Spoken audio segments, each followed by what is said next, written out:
Mes chers amis, Jésus-Christ est le principe, le modèle, la fin de la vie chrétienne. C'est un devoir essentiel de croire en lui, d'espérer le ciel par la vertu de ses mérites, de l'aimer de tout son cœur par-dessus toute chose, comme le Dieu tout-puissant, sauveur des hommes, juge souverain des vivants et des morts.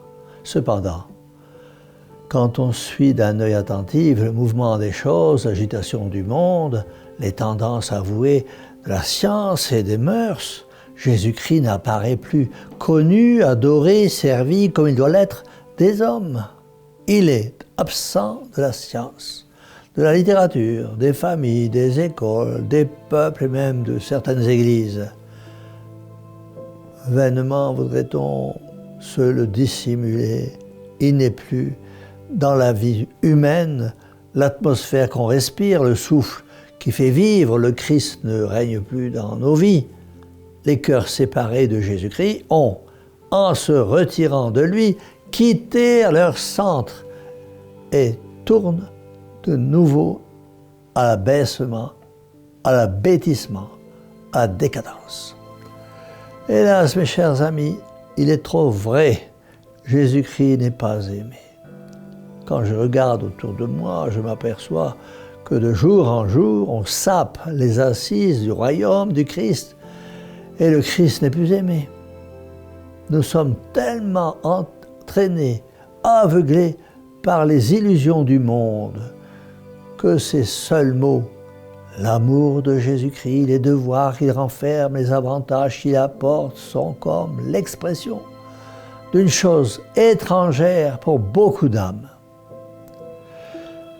Voilà le mal, il est grand, plus grand qu'on ne peut l'exprimer, terrible aussi, puisqu'en s'éloignant de Jésus-Christ, on s'éloigne de la vérité et du bien.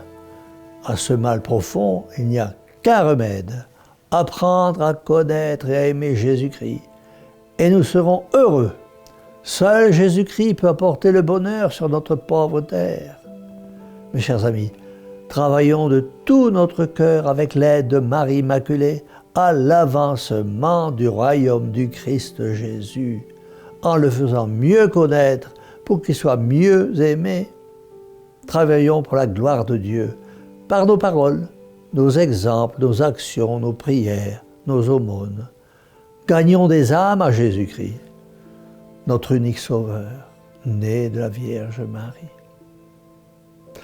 Soyons forts et fermes dans la foi.